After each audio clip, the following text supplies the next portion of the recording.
Assalamualaikum warahmatullahi wabarakatuh. Apa kabar kalian? Semoga kalian baik-baik saja dan tetap diberikan kesehatan oleh Allah Subhanahu wa taala. Bantu channel kami dengan cara subscribe dan tekan tombol lonceng kalian. Terima kasih. Semoga kisah ini bermanfaat.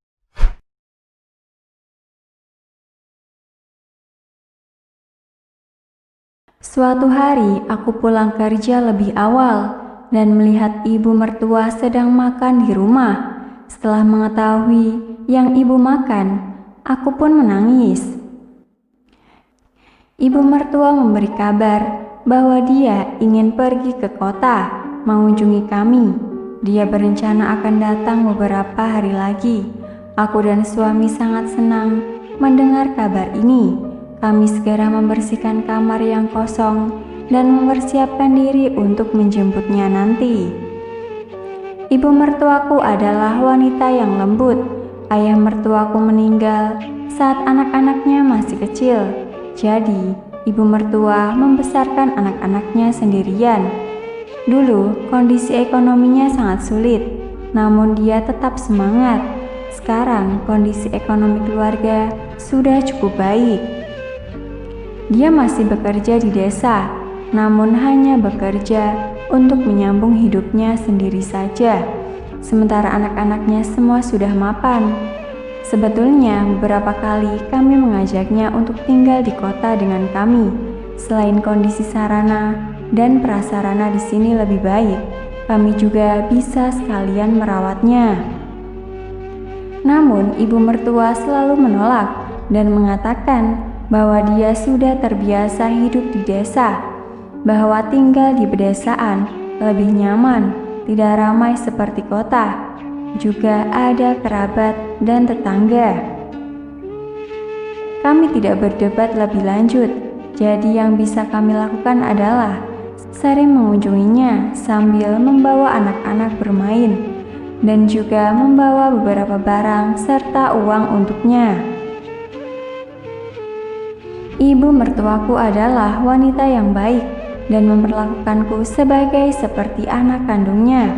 Setiap kali kami sekeluarga datang mengunjunginya, dia akan menyiapkan banyak makanan enak. Meja itu penuh dengan beragam hidangan yang lezat. Kami semua sangat suka memakan hidangan yang disiapkan. Suamiku juga berkata, dari dulu ibunya selalu memasakkan makanan enak untuk anak-anaknya. Namun ibu sendiri hanya makan sedikit atau kadang baru makan setelah anak-anaknya selesai makan. Ibu mertua dari dulu sering mengatakan kepadanya bahwa harus cari menantu yang baik, bahwa menantu yang baik akan membuatnya bahagia, dan kini dia mengatakan kepada suamiku bahwa dia sudah punya menantu yang baik. Akhirnya ibu mertua datang. Kami menyambutnya. Ketika dia tiba di rumah, dia langsung melakukan hal terbaik yang jadi kemampuan andalannya, yaitu memasak. Aku memintanya untuk beristirahat dulu dan tidak perlu memasak. Kita bisa membeli makanan yang sudah matang. Namun ibu mertua bersikeras. Akhirnya aku hanya bisa mempersilahkan dia menggunakan bahan makanan apa saja yang ada di kulkas. Setiap kali memakan masakan ibu mertua, aku tidak bisa berhenti memakannya sampai habis. Harus diakui bahwa ibu mertua pandai memasak. Masakannya sangat enak. Sepertinya suamiku membaca pikiranku dan bercanda dan berkata, "Mulutmu sangat serakah." Ibu mertua lalu berkata, "Anakku, kenapa menantuku ini sangat kurus? Kamu tidak memberinya cukup makan lezatkah?" Suamiku buru-buru berkata, "Di kota tidak ada makanan seenak makanan buatan ibu." Ibuku dengan cepat menarik tanganku dan berkata, "Tenang saja, selama ibu di sini, kamu akan makan enak. Biar ibu yang mengurus segala keperluan dapur." Begitulah ibu mertua tinggal di rumah kami. Namun kami tetap melakukan aktivitas seperti biasa. Suami kerja sampai sore, anakku sekolah, sedangkan aku sendiri juga bekerja.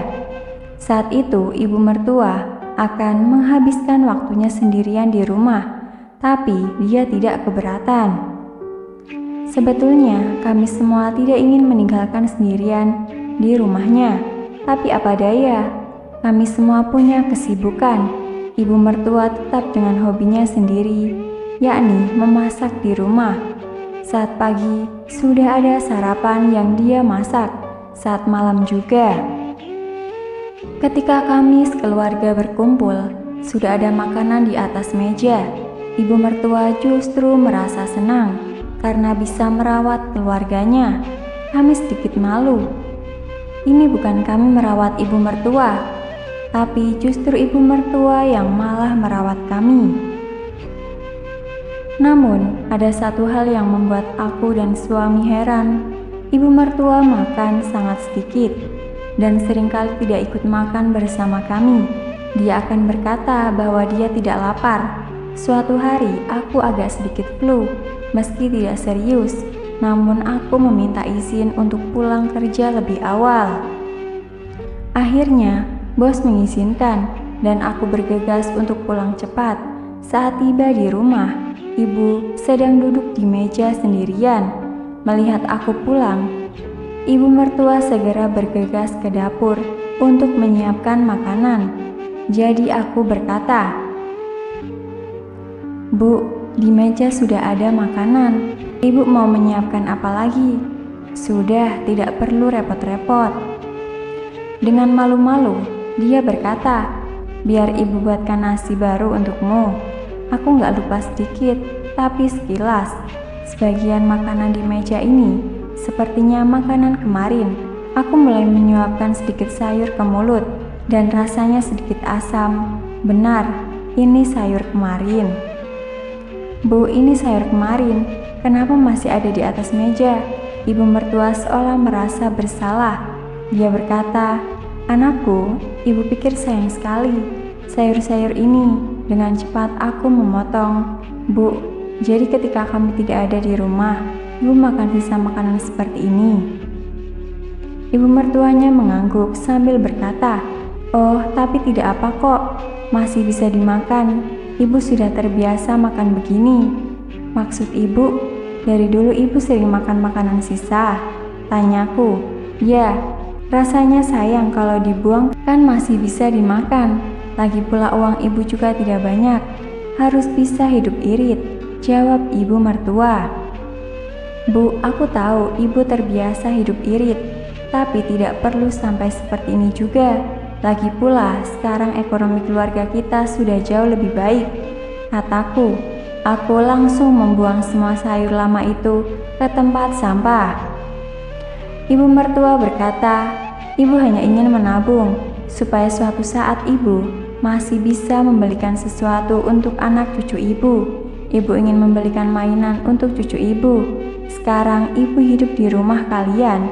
Ibu tidak mau merepotkan, tidak mau kalian keluar banyak biaya hanya untuk ibu makan."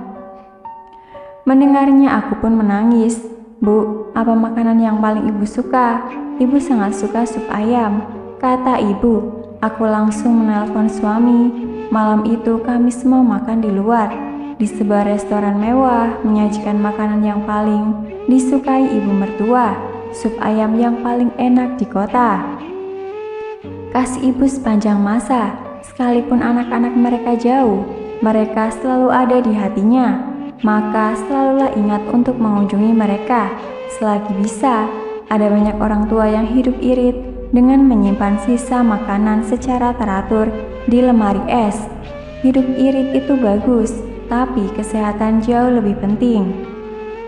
Menurut para ahli, banyak dari kanker terkait dengan kebiasaan makan, seperti kanker usus besar, kanker hati, kanker paru-paru, kanker payudara, kanker mulut, kanker perut, kanker prostat. Rempah-rempah seperti garam atau minyak goreng yang sudah dimasak dan diendapkan semalam akan meningkatkan kadar nitrit dalam makanan. Nitrit yang merupakan salah satu penyebab kanker kerongkongan dan perut. Makanan yang disimpan di kulkas masih menghasilkan bakteri, hanya sedikit lebih lambat. Selain itu, semakin lama waktu penyimpanan di kulkas, semakin tinggi kadar nitritnya. Oleh karena itu, untuk mencegah kanker gastrointestinal, yang terbaik adalah tidak memakan sisa makanan yang telah bermalaman di kulkas, atau hanya memasak cukup untuk 1 kali makan daripada memasak.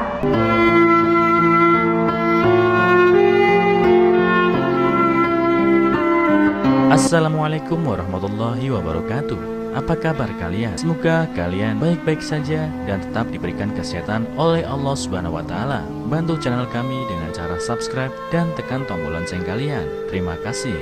Semoga kisah ini bermanfaat.